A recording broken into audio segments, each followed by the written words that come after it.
everything right. Come home, build your life, go to work, love your family, and still have something that you're carrying inside that just won't leave you alone. Some wounds hit your body, some the mind, others hit part of you that decides what kind of man that you're going to be. That's where a lot of veterans get stuck, especially when their mission forced choices that still feel impossible years later. This conversation today gives language to that fight and a path through the impossible feeling that it brings about. Dr. Edward Tick, our guest today, breaks down moral injury in a way that's honest, clear, and grounded in decades of work with combat veterans. He gets into why some pain keeps growing in silence, why service and atonement matter, why healing has to involve community, and why telling the story out loud can change everything for some folks. But before we get into this episode, I want to take a moment to raise awareness for something that's deeply important to our community, the Global War on Terrorism Memorial Foundation. This organization is working to build a permanent national memorial in Washington, D.C. to honor the service members, families, and civilians who were impacted by the global war on terrorism. This memorial will be both a tribute to those who have served and a way to ensure that their sacrifices are recognized and remembered for generations to come. If you'd like to learn more or find out how you can support their mission, visit gwatmemorialfoundation.org.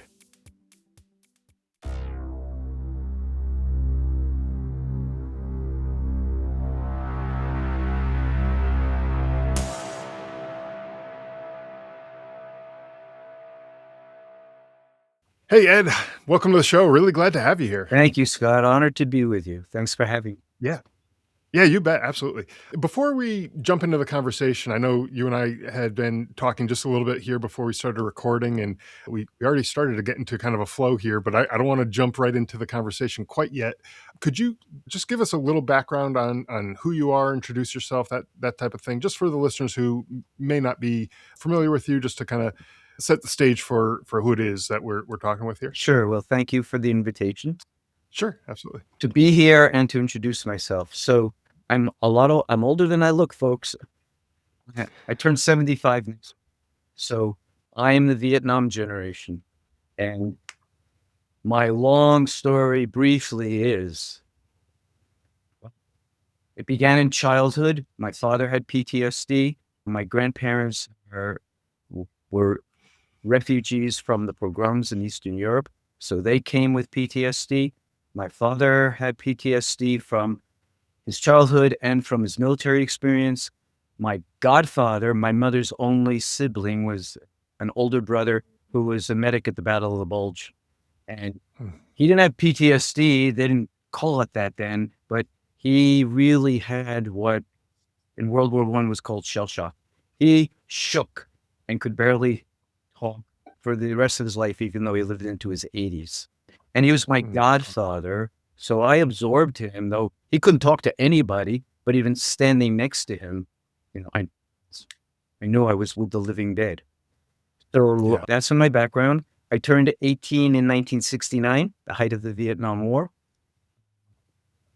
I began protesting that war in college, in high school at about age 15. I'm not against the military, and I'm not against our warriors. We need them. And I love them. I love our warriors. What I'm against is the wrong or the immoral use of force in any time. And I was aware, though we didn't call it, I was aware that while Vietnam was going on, we were causing moral injury. And the people I knew who were coming back didn't only have what we call PTSD, but they had serious moral injury. Why did I go? It was wrong. I was killing innocent people. So I was witnessing moral injury and PTSD from my teenage years. Okay. Mm-hmm. I was applying for conscientious objector, and I was willing to serve as a corpsman. And then during the Vietnam War, we had, in 1969, the lottery system for service was instituted. So I don't know if everybody knows what that was. I'm familiar with it, and I'm sure a lot of our listeners are familiar with it as well. And we're fortunate enough these days that we don't have that sort of system in place it's a, all volunteer now, but Yeah, and it's that is so. different times. All volunteer has profound problems as well. We can talk about Sure. universal. I actually believe in universal service, but not necessarily in the military.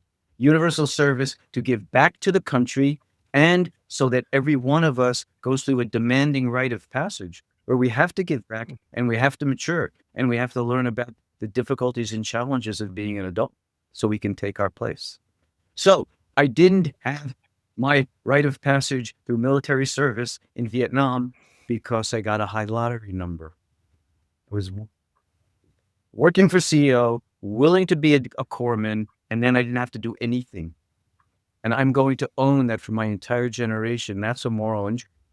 When you when Mhm. you don't have to give anything back while other people are fighting and killing or being killed, and you don't have to take a stand, that really leaves a profound weakness and emptiness in the psyche.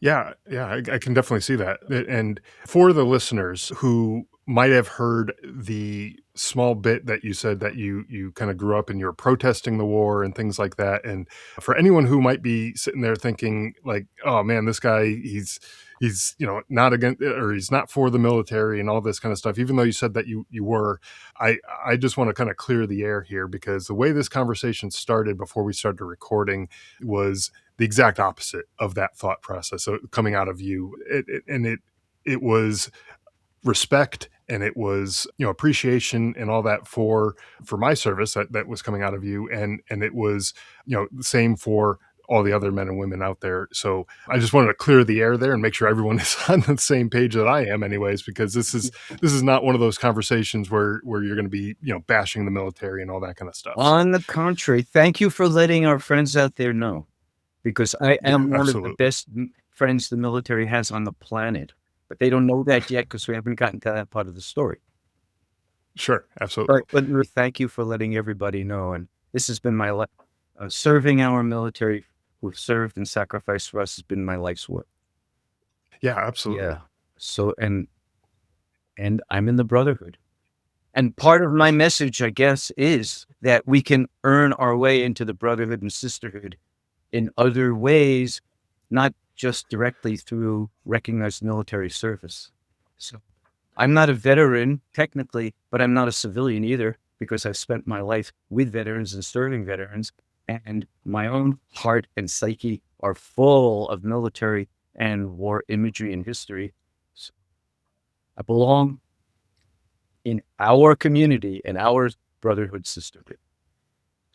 Yeah, and there's it's a big puzzle, and there's lots of pieces that go into the puzzle, and there are people who are on the civilian side and in the military, and all these people who need to come together to keep the wheels greased and keep the engine moving and all those kind of things because it doesn't work with just any one person, and it takes a lot of people to be able to keep the wheels in motion for any number of whether it's a conflict or even in peacetime. There's a lot of stuff that goes into it, and without people like yourself and other folks too, there's just no way that it keeps moving. So Yeah. so definitely, yeah, So I build on what you just shared, that one of the biggest wounds, how shall we say this, unrecognized social wounds in our society is the terrible disconnect between the military and the civilian populations. Except sure, when families have people in the military, then they're in the military family. But the majority of people who aren't involved in the military don't know it, don't know what service takes and costs, and they haven't paid any dues themselves. They don't know. yeah, And it's critical that we grow toward a union of civilians and military into one shared audience of great concern and support. yeah, And absolutely, and that's and true so whether or oh, not we go ahead, agree with how the military is being used. It's never sure, right for civilians to turn against their military, even if they disagree with the mission. We still have hmm to there are warriors, and what civilians must do is appreciate and support their warriors because the warriors are there for them, even if they disagree with what's being done.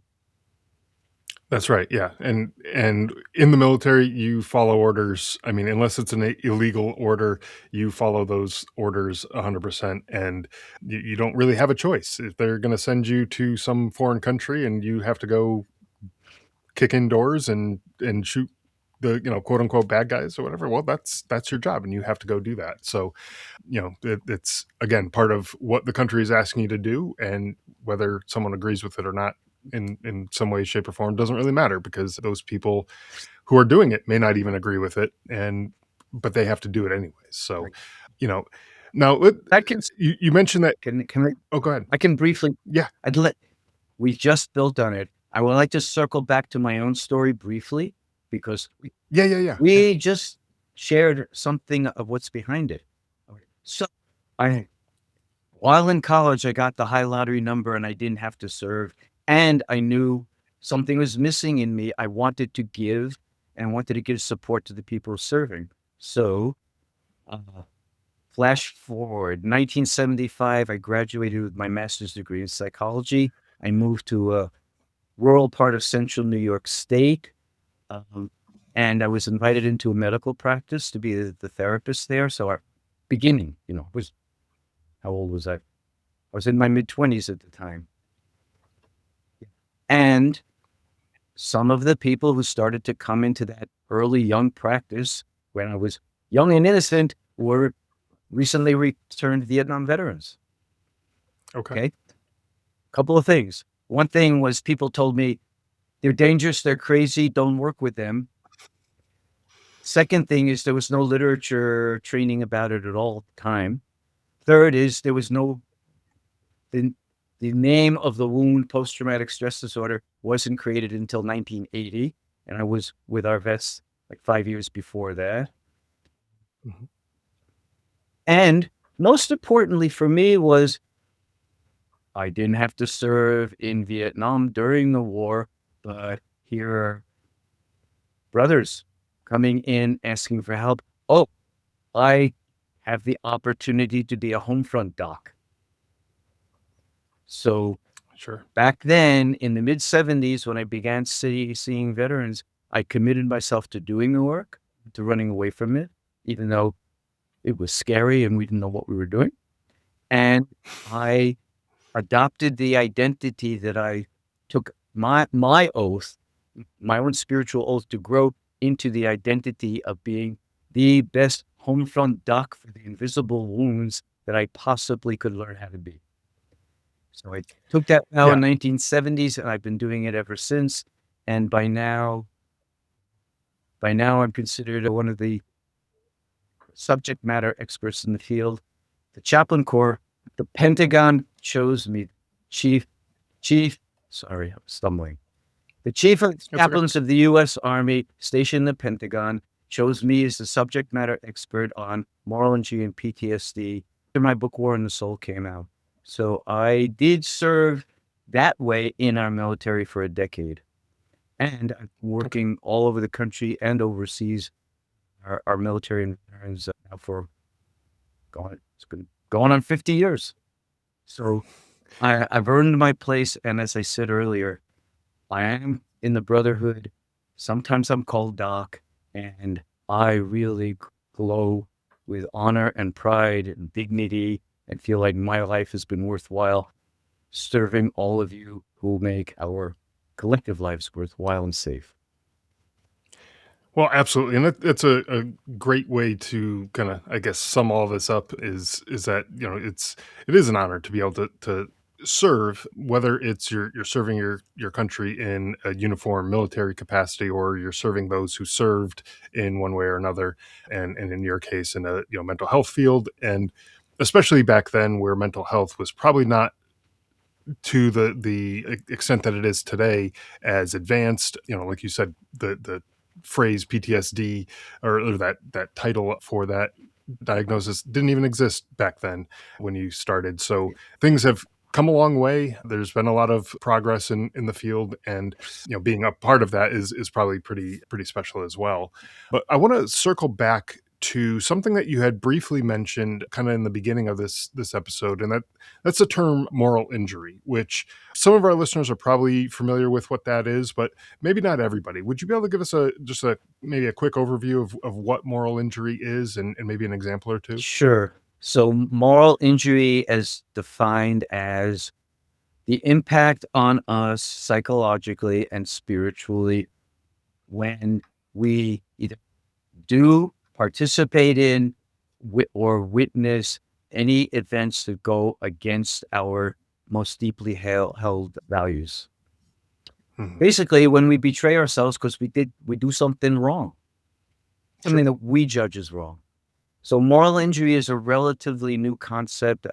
Mm, It's only about I forget about 10 or 15 years in our modern nomenclature. So Okay. okay, so it's a new and it was just been entered into the DSM, the Diagnostic and Statistical Manual, so people can be diagnosed as having moral. Now, moral injury presents very much like PTSD does, so we see many of the same symptoms. And the mental health field is still confused about what it is and how it presents in this way. Some people argue that PTSD and moral injury are very different.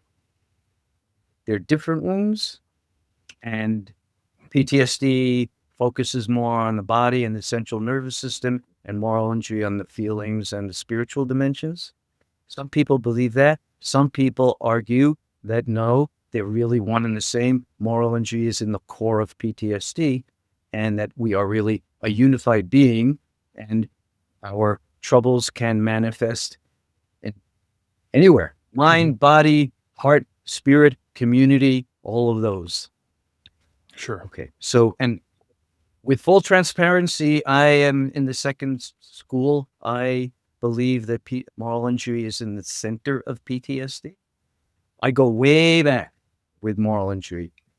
Though we understand it as a modern diagnostic and mental health category, we had much earlier teachings about moral injury. Jesus taught us about moral injury. Sure. Socrates taught us about moral injury. Yeah. Socrates, for example, said 2,400 years ago that the soul is the center of our existence, and the soul is that in us which distinguishes right and wrong, good and evil, and steers us toward the good and away from the evil. And we are hurting our souls if we do evil. Well, that's moral injury. Mhm. And it was known in ancient times and recognized, and there are many practices for resolving moral injury around the world in all the world warrior traditions. We could look at the teachings of Jesus in the same way. Turn the other cheek. Sure. Don't harm the innocent. And also remember, in the temple at the money changers, Jesus really got angry. So even he once resorted to violence. Sure. So it's it definitely has some. I think I agree with your analysis of moral injury and PTSD kind of being kind of combined, intertwined, if you will.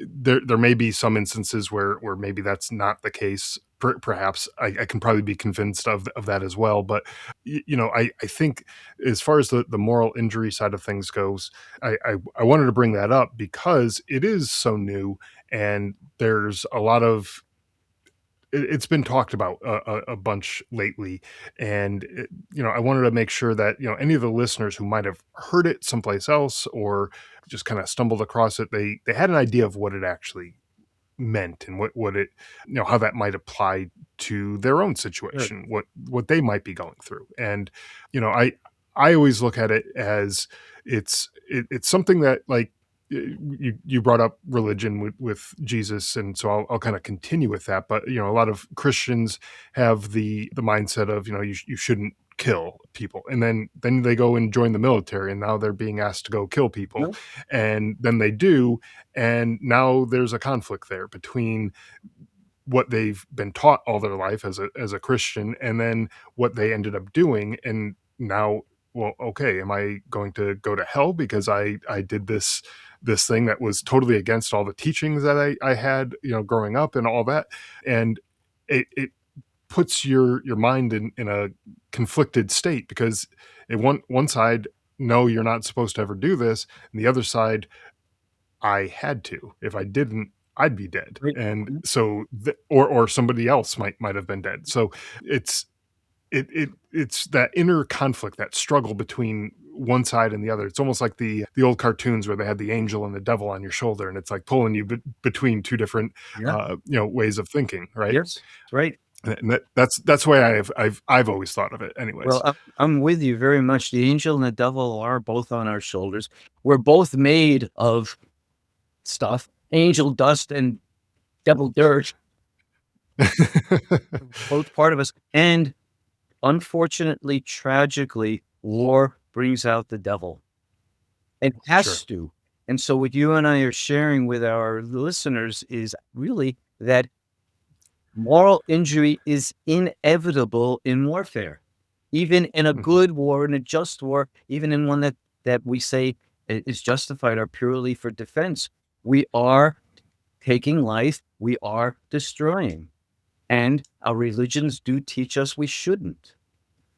That's right. Buddhism also, Buddhism teaches nonviolence, won't Mhm. even kill insects, but it doesn't say that killing another human being in war is wrong. Buddhism says it's tragically necessary sometimes to protect ourselves and our loved ones.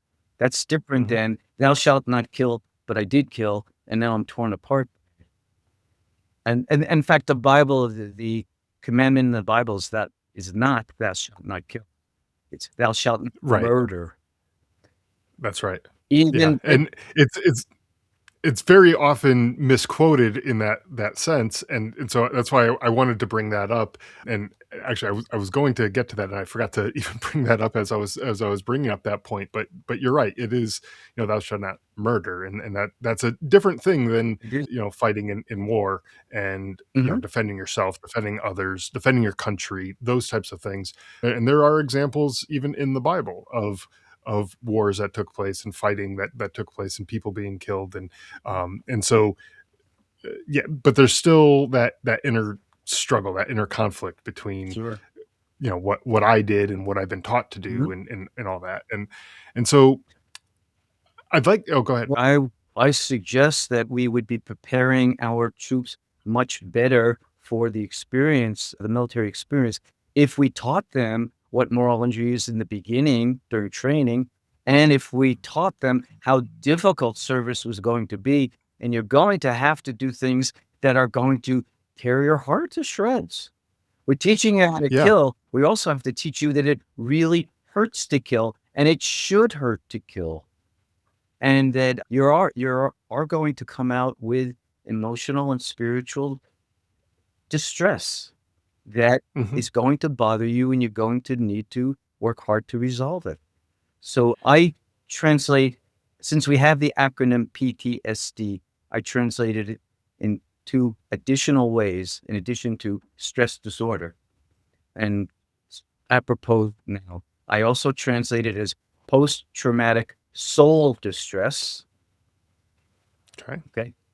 Our physical and emotional and mental symptoms are the core of our being, our soul, expressing its anguish and trying to communicate what's bothering us when we don't have the words for it, or when we don't have helpers or the societies in recognizing it. So we're displaying it through our body. Our soul wounds come out through our behavior, through our body. So post traumatic soul distress. I also define it as post traumatic social disorder. And Okay. that's for a number of reasons. Go through I talk about these extensively in some of my books, especially Warrior's Return. Social disorder, as you and I shared earlier, there isn't enough civilian understanding and support for the military. So when there's a profound break in comprehension, understanding, and support between the warriors and the people they're serving were in social disorder. Secondly, when we don't, General Eisenhower said this at the end of World War II. He said the biggest mistake our country made was not providing the millions and millions and millions of dollars necessary for mental health treatment for all the returning World War II vets. They weren't okay. Instead, we gave them the GI Bill, which is actually a massive disability bill. You don't have to look inside your mind and your heart and see how you are. You got to put yourself together. We're going to help you buy your car and buy your mortgage and get along in life. And so that's what happened to many millions, instead of looking inside to see what war had done to us, Sure. psychologically and spiritually. But Yeah, and it kind of was just kicking the can down the road, right? I mean, yeah, it didn't address the issue, and then that just funneled into the next conflict, and then the next conflict, and eventually we wisened up and we said, okay, we probably need to start doing something about yeah. this if we're going to keep getting But into these also, I wars, don't know right? about you, but it also funneled down into me and into the children of each generation. Because Sure. we can quote the Bible again. The sins of the parents shall be visited upon the children unto the third and fourth generations.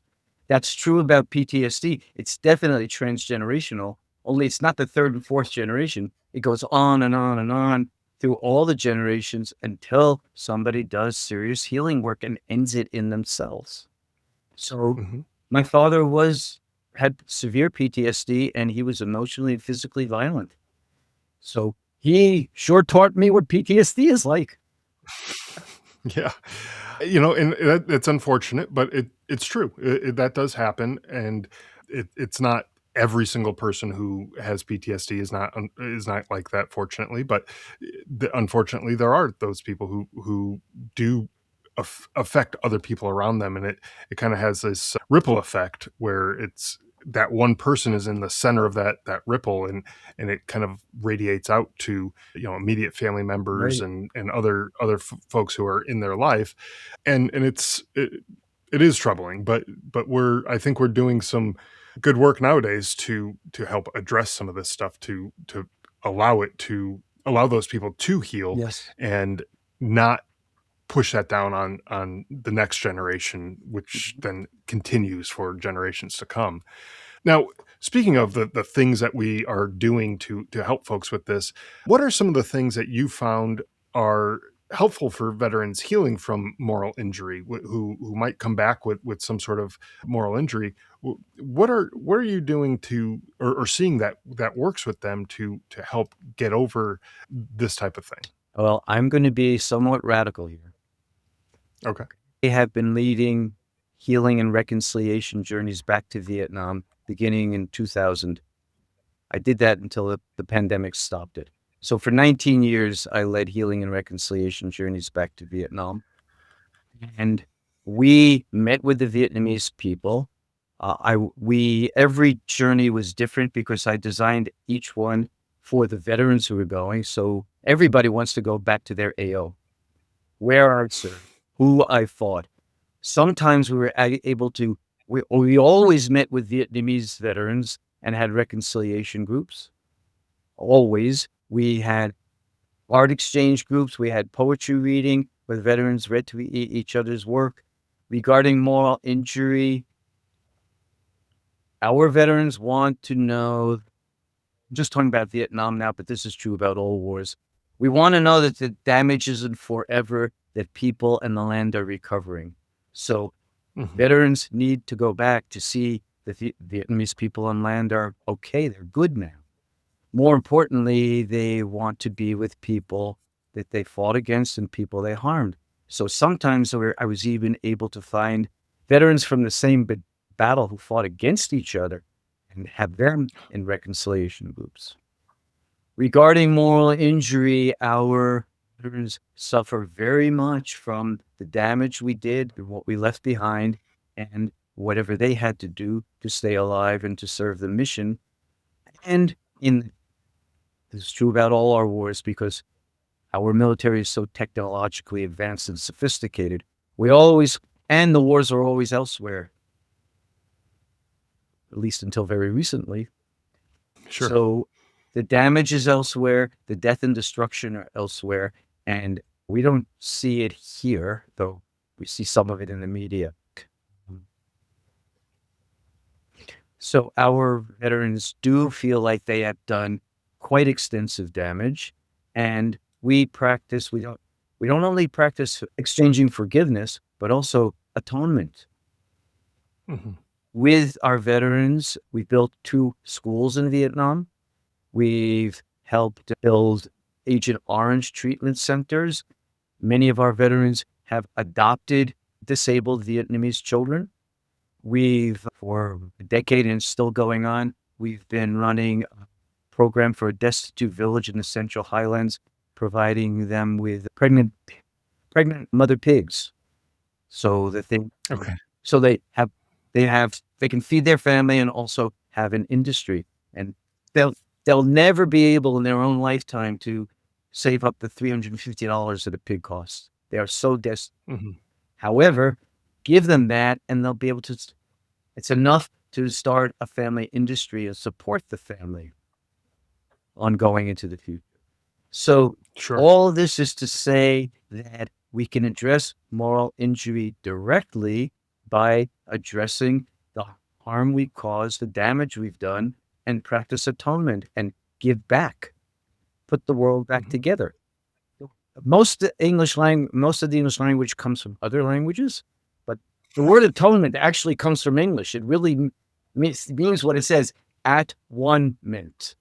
War, however necessary sometimes, destroys the world and breaks it into pieces. It destroys oneness or one mint.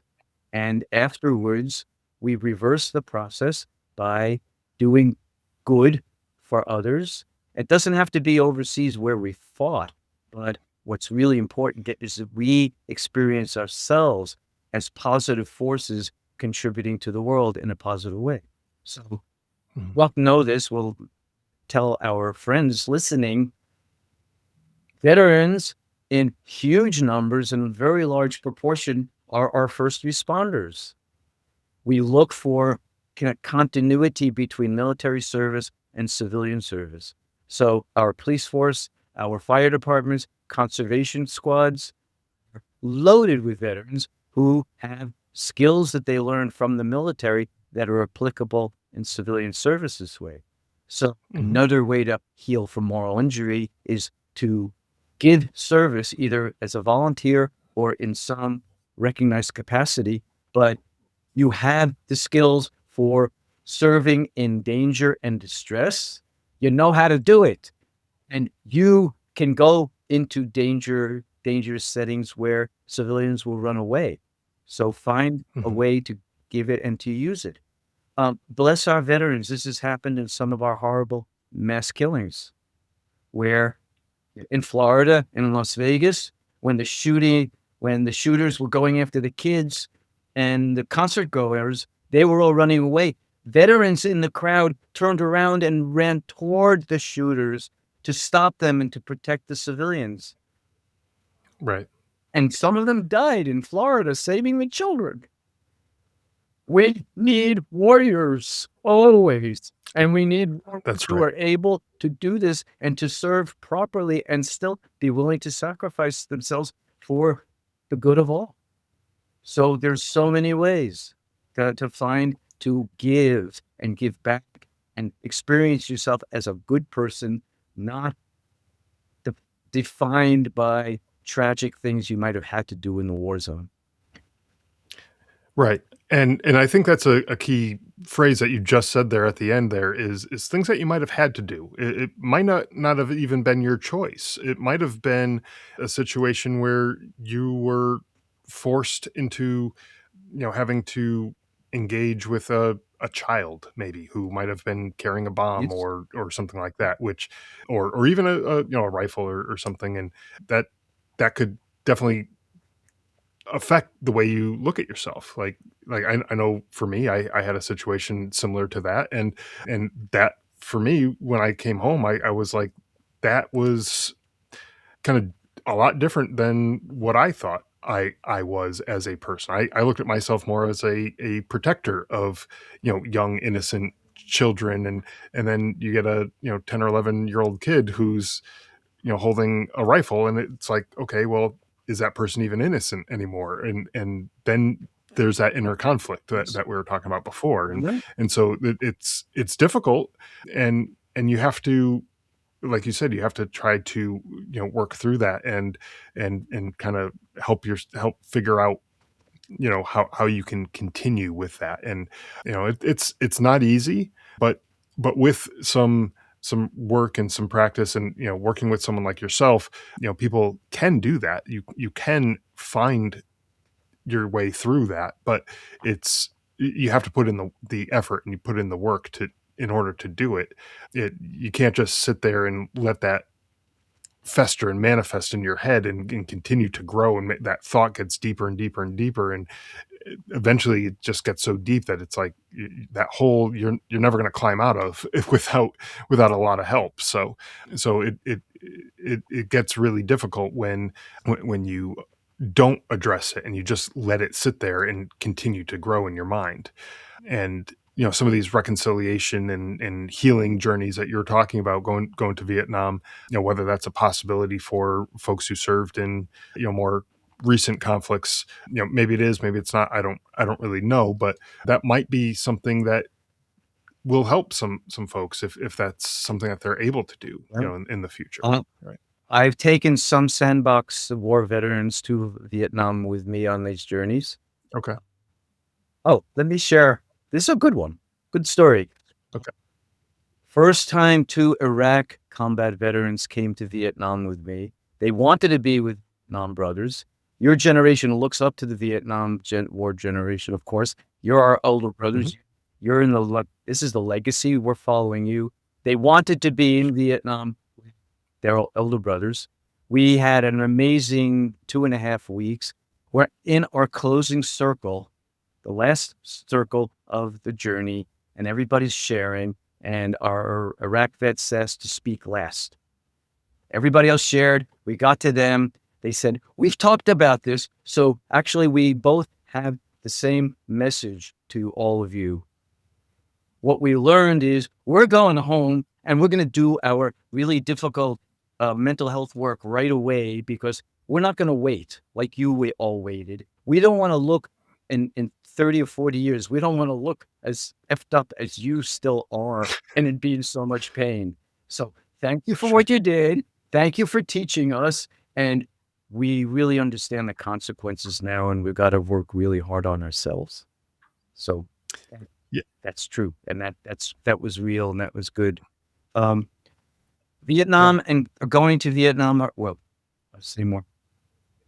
Many of our survivors and veterans of other wars would like to go back to where they served and wish they could. We can't go back to Iraq or Afghanistan now. We don't know if or when. Veterans for Peace is working in Iraq and doing a lot of restoration projects even now. And they actually began during the war. Hmm. A lot of our troops practice atonement even while they're in service. I don't know about your experience, but oh my gosh, playing with the children, helping build schools, bringing over soccer balls and playing games. One really dear Afghanistan veteran friend of mine, beloved, he's my nephew by choice. Okay. We adopted each other. He stopped an atrocity. He saved children's lives when his unit wanted to waste them out of fear. He chased them, knowing he was risking his life, but he was a Marine. When his squad raised their guns, he just turned around and yelled, "Marines don't kill children, I'll catch them." And he did. He saved 4 innocent children, who then, so he doesn't have moral injury from that. Then he met the family. The whole family made friends. The family became friends with the Marine unit and were serving him. And he used to help them in their farming. And then when he came home, because I, I fit in Afghanistan, I don't fit into the United States of America anymore.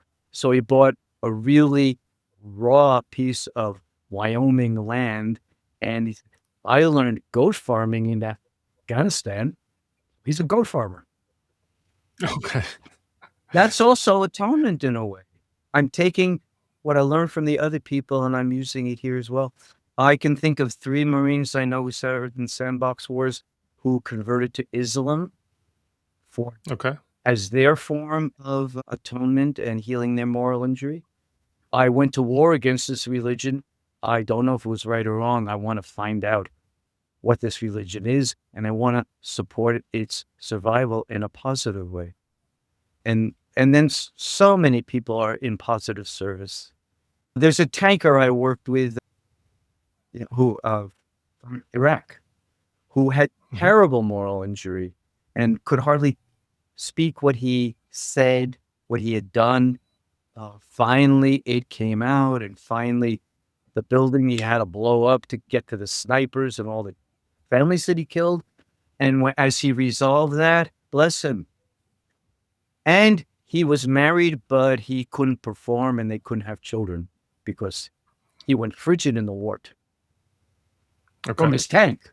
He had the biggest gun, so his gun didn't work. And we're smiling, but it's all symbolic. They're all connected Mhm. psychologically. So he couldn't fire his gun anymore until he told the story and did significant resolution and atonement.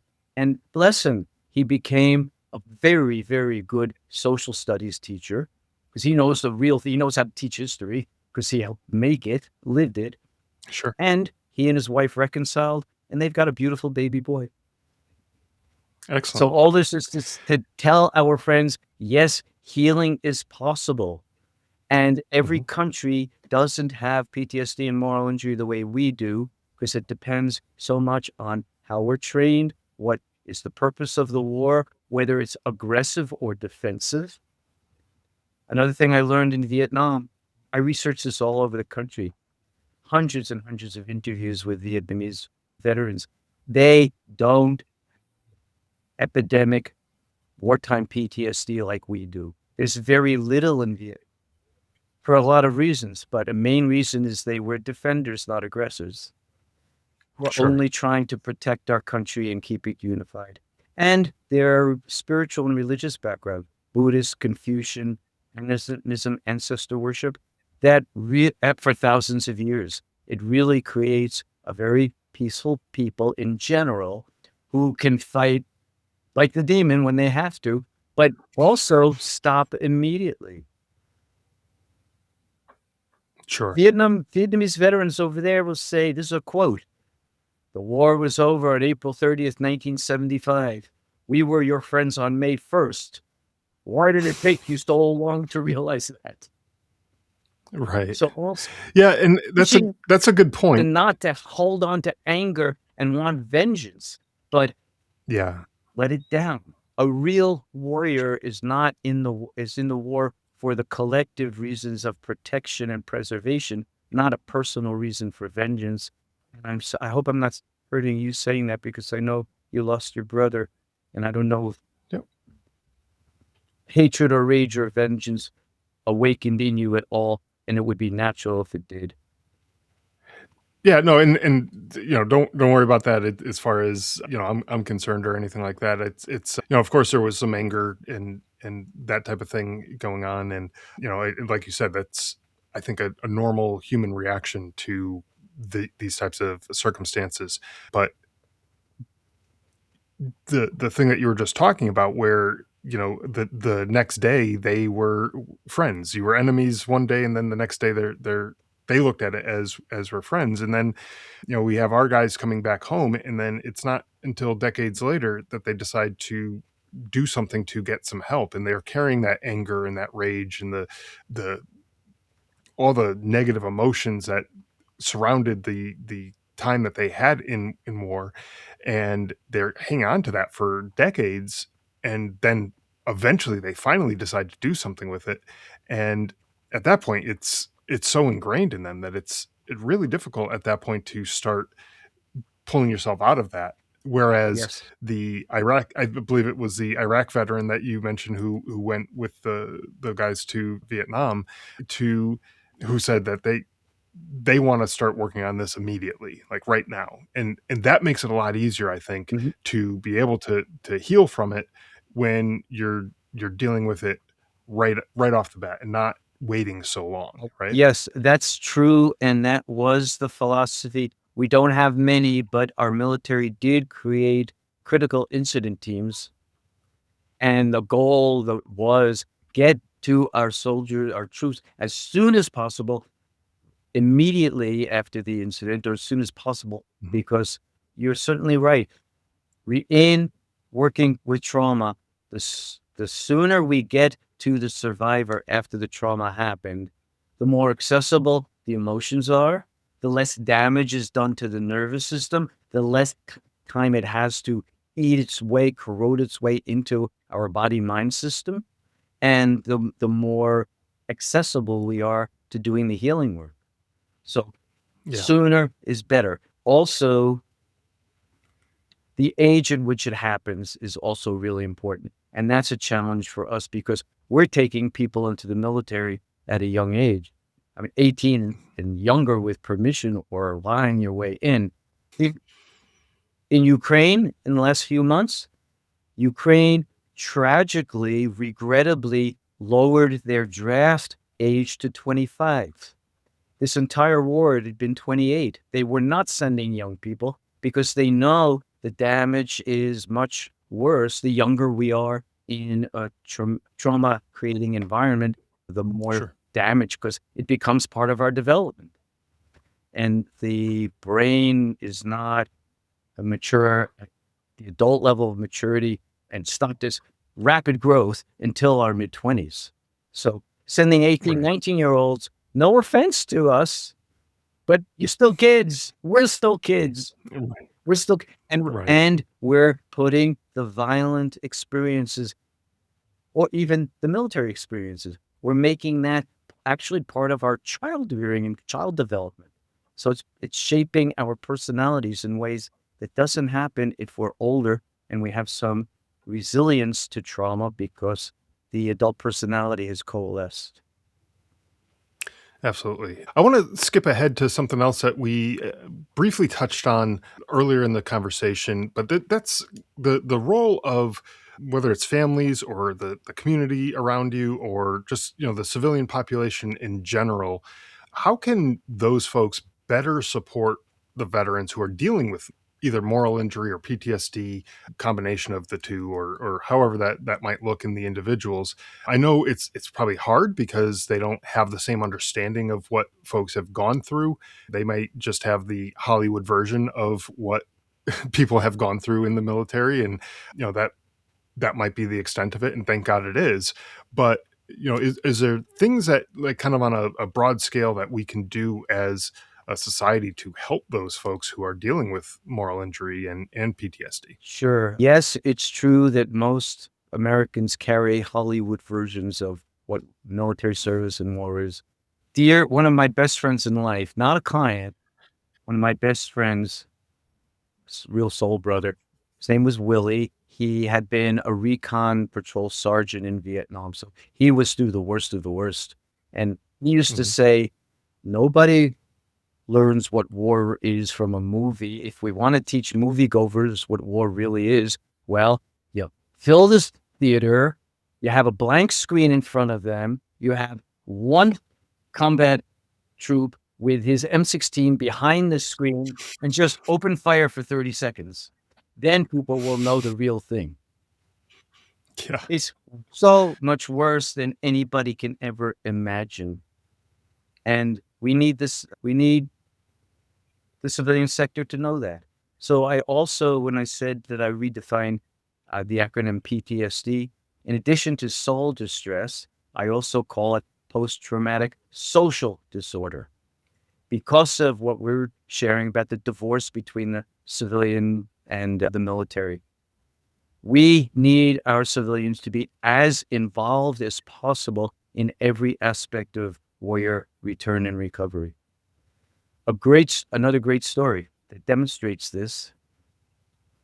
I worked with a Native American woman who from the West Coast. She was Coastal Salish, She was a combat nurse during the Korean War, and she was fine because this was her homecoming story. As she was flying home to Seattle Airport, as she got to Seattle and she looked down on the ground out of her window, she saw her whole tribe had arrived and they were down on the ground and they had made a human medicine circle, the Native American medicine wheel symbol, living medicine wheel on the ground with a whole tribe to welcome them her home. They landed. The whole tribe was there. She wanted to run up and hug everybody. They wouldn't let her. The tribe was back. The elders, the medicine men and medicine women, were in front, and they said, "Sister, you're home now. You're safe. Stop. You can't go home. We're taking you into the woods with us for 3 months to do all the ceremonies and rituals and teachings necessary to take the war out of you before we let you go home to the village, or else you'll bring the war home to all of us." So Okay. there were elders. There was the entire community turning out for support. They understood how hurting she was. They were willing to wait for their reunion and not selfishly hug and grab, "Oh, you're home and I want to feel better." And the medicine people, the elder men and women, knew all of the ritual practices for purifying and cleansing her and restoring her soul. The Lakota people, what we call PTSD in their language, is called Nanginapeapi, and it means the spirits left. It's a spiritual wound there too. In the Native American traditions, their medicine people are the ones to restore the souls of the distressed warriors. And they have massive forms of practice that include time alone, a lot of rest time. Don't get back to work right away. Downtime, supported safe downtime, intensive purification and cleansing practices. So sweat lodges, steam rooms, saunas, sweat it out, sweat it out, sweat it out. Storytelling, always. Don't keep your stories locked up to yourself. They'll turn into your nightmares. It's really important to tell for other brothers and sisters and people who get it. It's really important to tell civilians. It's really important for the civilians to prepare themselves, ourselves, to be able to listen.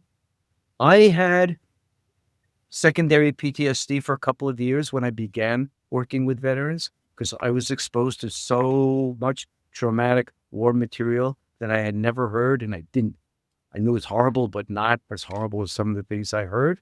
So I had to be willing to feel pain, to be upset, to feel grief, to feel disgusted, to have nightmares for a while, and to allow myself exposure to that poison so that I could develop my own antibodies, so I could be non judgmental and accepting and look at anything that our warriors needed to look at and needed me to look at with them and be non judgmental about it all Mhm. and develop my own immune system so that I could look at the most horrible things and not look away and not judge anybody in a negative way and not break down myself.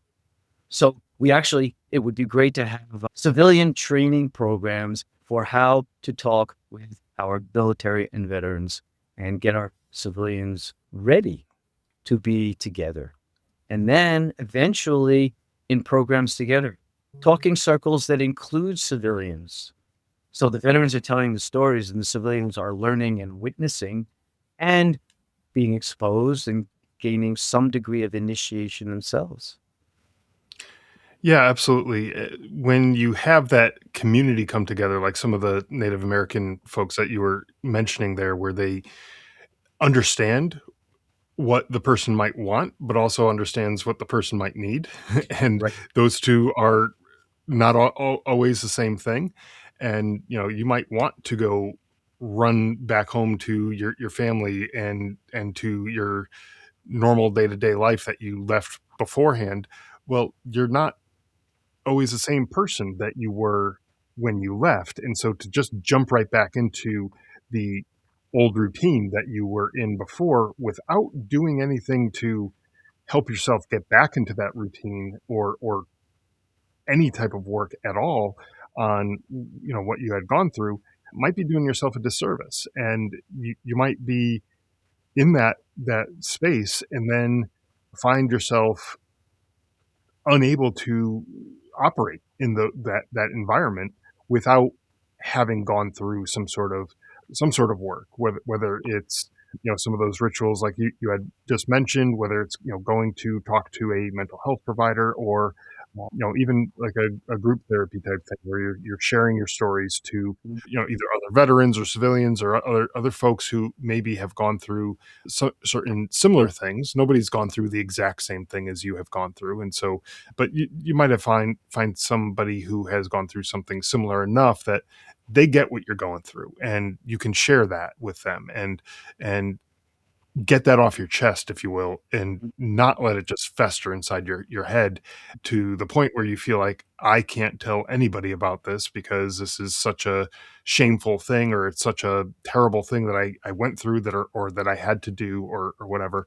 You want to get that off your chest sooner than later, because then it doesn't have the opportunity to sink its hooks into you and Right, not be able to let go, right? right, right.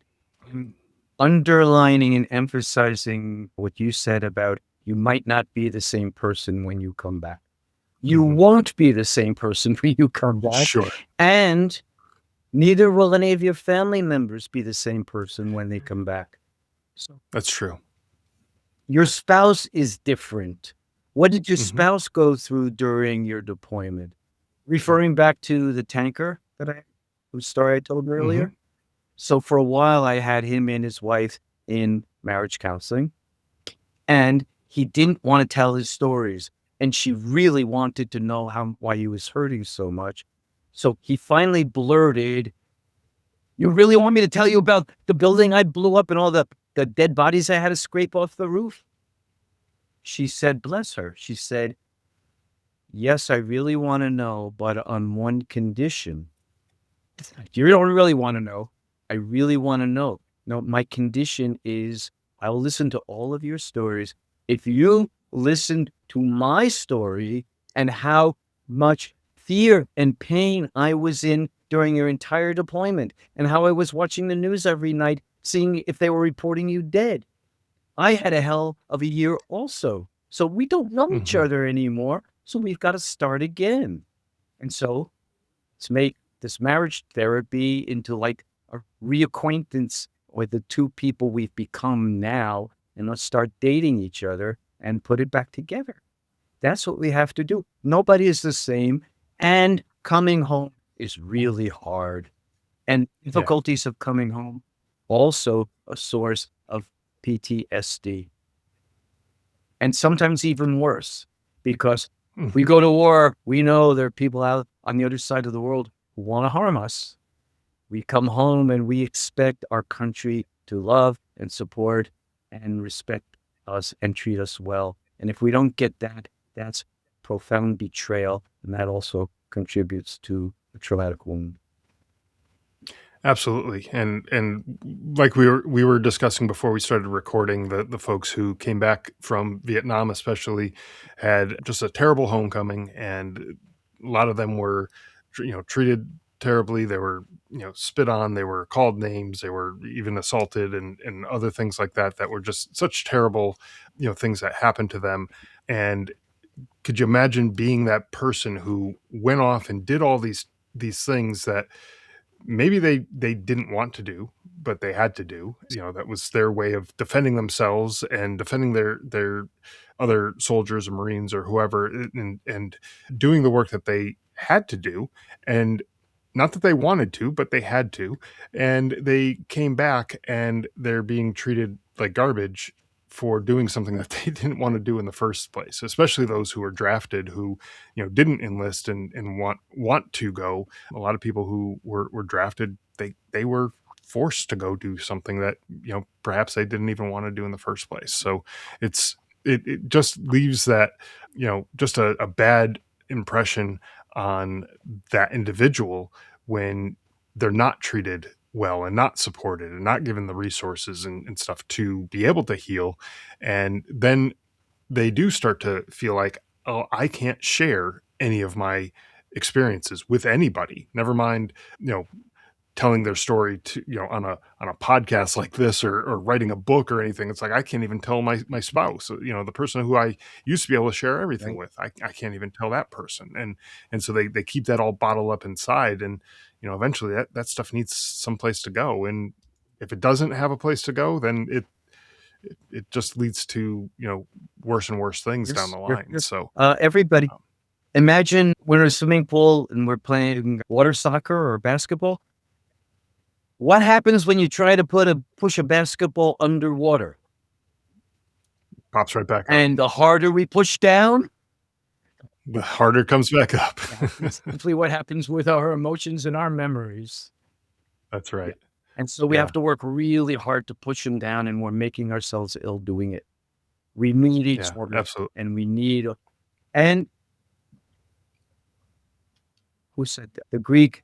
First Greek tragedy writer, who was a combat veteran, said 2,500 years ago, the first casualty of war is truth. Mm, So for all of us, let us not allow that to be the first casualty. We have to yeah, tell the truth absolutely. about war. And who knows better than our warriors to teach us all what it really is? Yeah, absolutely. Well, that is, I think, a great way to kind of Mm. wrap this up. Before we do wrap up, though, is there any kind of last kind of closing message or anything that you have for the listeners? Yes.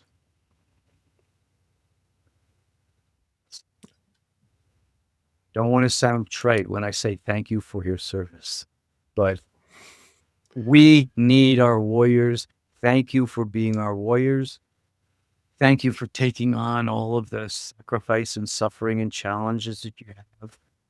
And welcome home. And please, please know healing and homecoming are really possible, more than possible. You can even be well, be all you can be. You can become, again, throw out the cliches. You can become the best version of yourself, evolve yourself. You'll never be a civilian again. You can and you will be an honorable elder warrior. So evolve into that identity, and that will help us all. Absolutely. Well, that is I think a great place to end it here. But thank you so much for coming on, sharing your experiences, sharing your insights into moral injury and PTSD and all that with us today. I really do appreciate the stuff that you've been doing for the veterans, and taking the time to come on the show is definitely part of that. So thank you so much for all that you do. And you're very welcome. Bless you and thank you too. And keep driving on by and keep bringing the warrior wisdom back for all of us. You're doing a great job. Thank you. Absolutely. Thanks so much.